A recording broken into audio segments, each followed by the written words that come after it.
எண்ணமெல்லாம் சிறகடிக்கும், எண்களெல்லாம் வழி கொடுக்கும், எந்நாளும் ராஜமுகம், எளியோரின் ஏறுமுகம்.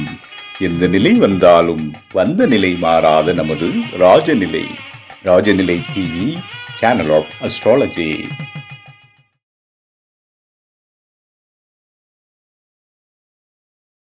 குரு பிரம்மா, குரு விஷ்ணு, குரு தேவோ மகேஸ்வரக, குரு சாட்சாத் பரபிரம்மம் தஸ்மை ஸ்ரீ குருவே நமக்கு. குரு வாழ்க, குருவே துணை. அன்பிற்கினிய ராஜநிலை டிவி உறவுகளுக்கும் நேய பெருமக்களுக்கும் என் அன்பான இனிய நற்காலை வணக்கம். வாழ்க வளமுடன், வாழ்க வையகம். ஆகஸ்ட் மாதம் 24/8/2026 திங்கட்கிழமை, தட்சிணாயனம் பராபவ ஆண்டு ஆவணி மாதம் 7ஆம் நாள். நாளை பிரதோஷம் வளர்பிறை. இன்றைய நாளுக்கான நல்ல நேரம் காலை 9:15 முதல் 10:15 வரை. மாலை நல்ல நேரம் 4:45 முதல் 5:45 வரை. கௌரி நல்ல நேரம் காலை 1:45 முதல் 2:45 வரை. மாலை கௌரி நல்ல நேரம் 7:30 முதல் 8:30 வரை. ராகு காலம் 7:30 முதல் 9 மணி வரை. குளிகை 1:30 முதல் 3 மணி வரை. யமகண்டம் காலை 10:30 முதல் 12 மணி வரை. இன்றைய திதி துவாதசி திதி. இன்றைய யோகம் ஆயுஷ்மான் நாம யோகம். இன்றைய கரணம் பவகரணம். இன்றைய நட்சத்திரம் போராடம். சந்திராஷ்டிரம் நட்சத்திரங்கள் ரோகிணி. ரிஷபராசிக்கு சந்திராஷ்டிரம் நடைபெற்றுக் கொண்டிருக்கும். இந்த நாளுக்கான கிரக நிலவரங்கள்: மிதுனத்தில் செவ்வாய், கடகத்தில் குரு, சிம்மத்தில் கேது சூரியன் புதன், கன்னியில் சுக்கிரன், தனுசில் சந்திரன், கும்பத்தில் ராகு, மீனத்தில் சனி. இன்றைய நாளில் என்ன செய்யலாம் அப்படிங்கிறது கேள்வி. அதாவது திங்கட்கிழமை ஆவணி மாசங்கிறதே வந்து நம்ம எப்போதுமே வழிபாடு செய்யக்கூடிய சோமசுந்தர கடவுள் அப்படின்றது தான் விஷயம். சோமசுந்தர கடவுளோட இருந்தா சோமசுந்தர கடவுள், அப்படி இல்லைன்னா சிவன் பெருமான், அவ்வளோதான். 2 தான் வழிபாடு. ஏன்னா வந்து பார்த்தீங்கன்னா நமக்கு இந்த சோமவாரமே அப்படிதான் இருக்குங்களா, சோமாஸ்கந்தர்னு சொல்றாங்க. நிறைய வழிபாடு முறைகள் இருக்கு. ஆனால் இருந்தாலும் நம்ம பிரசித்தமா ரெக்கமெண்டேஷன் நாம சொல்ற விஷயம்னா திங்கட்கிழமையில கண்டிப்பாக சிவபெருமான் விரதம் இருக்கிறதுங்கிறது ரொம்ப அற்புதமான பலனை தருகின்ற நாளாகத்தான் பயன்படுத்தி கொண்டாலே வெற்றி உண்டு. சரி, நம்ம ராசி பலனுக்கு போகலாம்.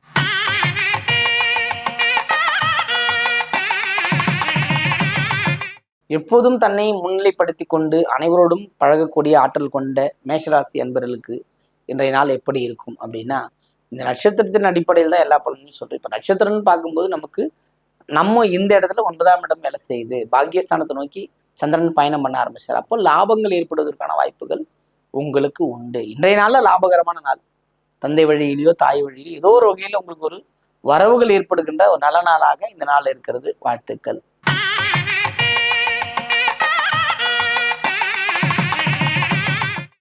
ரிஷபராசி என்பவர்களை பொறுத்தவரை இந்த நாள் வந்து ரொம்ப சிறப்பான நாள் இருந்தாலுமே, இந்த சந்திராஷ்டமங்கிறது வந்து கொஞ்சம் கொடுமையான விஷயம்தான். ரிஷபத்துக்கு பொறுத்த இருந்தாலும் சரி, விருச்சகமா இருந்தாலும் சரி, இவங்க எல்லாருமே என்ன பண்ணாங்க, அது மாதிரி நடக்கட்டுமே, நம்ம முயற்சி பண்ணணும், புதுசாக போய் முயற்சி பண்ணி மாட்டிக்கிட்டு முழிப்பாங்க. எதுவும் நடக்கலையே, அது நடக்கலையே, இது நடக்கலையே, இந்த மாதிரி ஒரு மனசஞ்சலம் இருந்துகிட்டே இருக்கும். அது வந்து மாறக்கூடிய வாய்ப்பு இந்த நாளில் இருக்கிறது.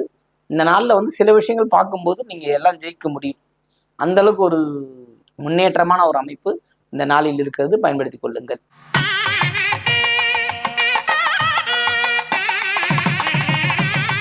மிதுனராசி அன்பர்களே, மிதுனத்தை பொறுத்த மட்டும் பார்த்தீங்கன்னா, செவ்வாயின் பயணமாகட்டும், சந்திரனின் பயணமாகட்டும், 7ஆம் இடத்தில் சந்திரனை பார்ப்பதுங்கிறது ஒரு அரியபெரும் வாய்ப்பு.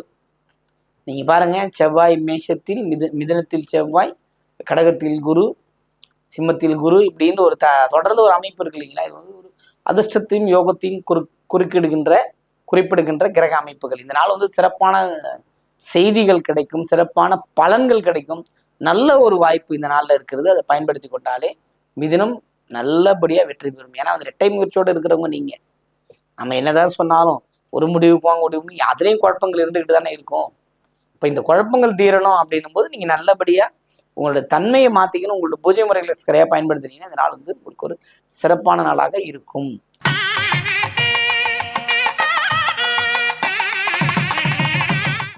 கடகராசி அன்பர்களை பொறுத்தவரையிலும் பார்த்தீங்கன்னா இந்த நாளில் வந்து பொறுமையா இருக்கணும், அவ்வளவுதான் விஷயம். ராசி அதிபதி 6ல் பயணம். அதாவது நோய் தொந்தரவுகள், மறந்து போறது, ரொம்ப ஒழுக்கில் போய் மாட்டிக்கிறது, பேசாம இருந்து பேசினா மாட்டிக்கிட்டேன்னு சொல்லுவாங்க.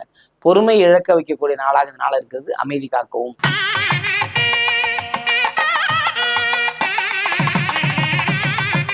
சிம்மராசி அன்பர்களுக்கு இந்த நாள் வந்து சிறப்பான நாள். சூரியன் புதன் அப்படிங்கிறது காம்பினேஷனை விடவும் கேதுங்கிறது ஒரு பெரிய விஷயம். பாச போராட்டங்கள் நடத்திடும் இந்த நாளில். பிள்ளைகள் வழியிலும் சரி, வேலைகளிலும் சரி, வெளிவட்டார பழக்கங்களும் சரி, உங்களோட பேச்சு வெளிவராது, பாசம் வெளிவராது, உங்களோட விஷயமே வந்து ஆஃப் ஆகி போய் கிடக்கும். அதனால வந்து எதுவா இருந்தாலும் 8 1 92 பேச பார்த்துக்கிட்டீங்கன்னா அப்படின்னா உங்களுக்கு எப்போதும் நல்ல பெயர்கள் உண்டு. அப்ப இந்த நாள்ல என்ன செய்யலாங்க ஐயா அப்படின்னா, சூரியன் சிம்மராசிக்காரர்கள் வந்து பாத்தீங்கன்னா நம்ம சிவபெருமான் வழிபாடு மேற்கொள்வது சிறப்பை தரும். எல்லாத்துலயும் வெற்றி பெற முடியும். அப்பதான் உங்களுக்கு வெற்றி தான் வேணும், ஜெயிக்கணும், பணங்காசு சம்பாதிக்கணும்னா நீங்க இதை பண்ணுங்க, போதுமானது. இந்த நாள் சிவனின் வழிபாடு செய்வதால் சிறப்புகள் உண்டாகும். சிம்மராசினர்.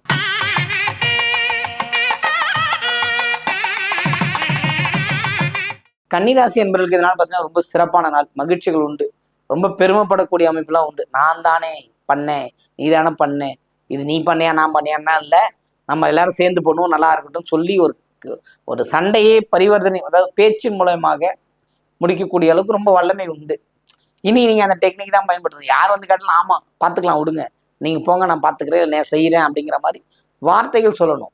இப்ப கிரகங்கள் என்ன சொல்லுது, புதன் என்ன பண்றாரு அப்படின்னா 12ஆம் இடத்துல இருக்கிறாருன்றதை தாண்டி நமக்கு வந்து பெரிய ஃபேவரட் உண்டு. சந்திரனின் பயணம் தான் 4ஆம் இடத்துல இருக்கும். சோபவங்களுக்கு எந்த குறையும் இல்லை, எல்லாம் நம்ம நோக்கி வந்துகிட்டு இருக்கு, வெற்றிகள் நம்ம கிட்ட வந்துட்டு இருக்கும், வந்துடும் இந்த நாள். அப்படிப்பட்ட ஒரு நாள். வாழ்த்துக்கள்.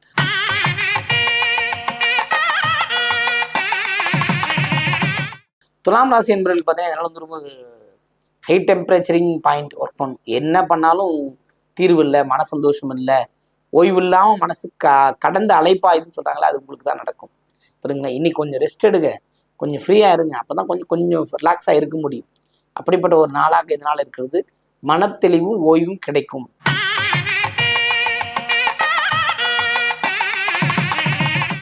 விருச்சிக ராசி என்பர்களே, விருச்சிகத்தை பொறுத்தவரை தன்னோட அறிவு எவ்வளவு வெளிப்பட்டு மெளிச்சுட்டி ஆனாலும் இந்த பாசங்கிற விஷயத்துக்கு விருச்சிகம் மாட்டிக்கும்.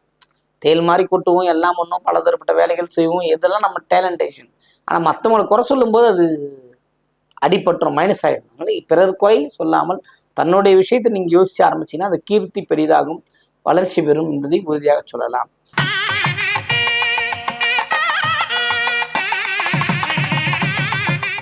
தனுசு ராசி அன்பர்கள் பார்த்தீங்கன்னா சந்திரனோட சேர்க்கைங்கிறது வந்து ஒரு விதத்தில் மகிழ்ச்சியை தந்தாலும் ஒரு விதமான மனக்கலக்கத்தை ஏற்படுத்தும். ஆஹா இது நடக்குது, நாளைக்கு வேற மாதிரி டிஸ்ட் பண்ணி திரும்பிடுவாங்களா, இல்லை அவங்களால பிரச்சனை ஏற்படுமான்ற அளவுக்குலாம் நீங்கள் போவீங்க. அப்படிப்பட்ட ஒரு நாளாகத்தான் இந்த நாள் இருக்கிறது.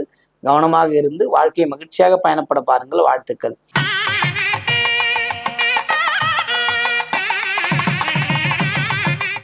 மகர ராசி என்பவர்கள், மகரத்தை பொறுத்த மட்டும் பார்த்தீங்கன்னா இந்த பயம் நீங்கிடும், பயம்லாம் விலகி ஓடும், பிரச்சனை இல்லாத ஒரு வாழ்க்கையில் இருக்க முடியும். எது நடந்தாலும் எது போனாலும் வந்து தானாகவே வந்து நடக்கும். புரியுதுங்களா? வெற்றி கிடைக்கக்கூடிய அமைப்பெல்லாம் இந்த நாளில் இருக்கிறது. பயன்படுத்திக் கொள்ளுங்கள், வெற்றி பெறுங்கள்.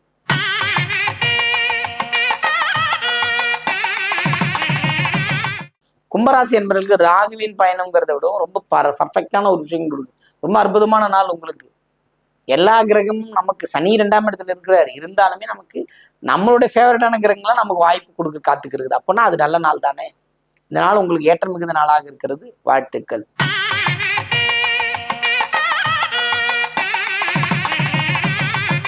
மீனராசி அன்பர்களே, மீனத்தை பொறுத்த மட்டும் இதனால வந்து ரொம்ப சுகமான அமைப்பு, சுகமான வெற்றி, சுகமான வாழ்க்கை. குரு தனிமையில் இருக்கிற குருவும் சனியும் இங்க பரிவர்த்தனையா இருக்கு. ஏன்னா குரு வந்து பூச நட்சத்திரத்துக்குள்ள வந்துருவாரு, சனி வந்து ரேவதியில வந்துருவாங்க. அப்போ புதன் சனி கடகன் இந்த 3 காம்பினேஷன் வரும்போது மீனம் மட்டும் இல்லை 6 ராசிகளும் சிறப்பான பலன் பெறுங்கிறதுல எந்த வேறு மாற்று கருத்தும் இல்லை. எல்லா நலமும் பலமும் பெற்று வாழ்க வளமுடன், வாழ்க வையகம்.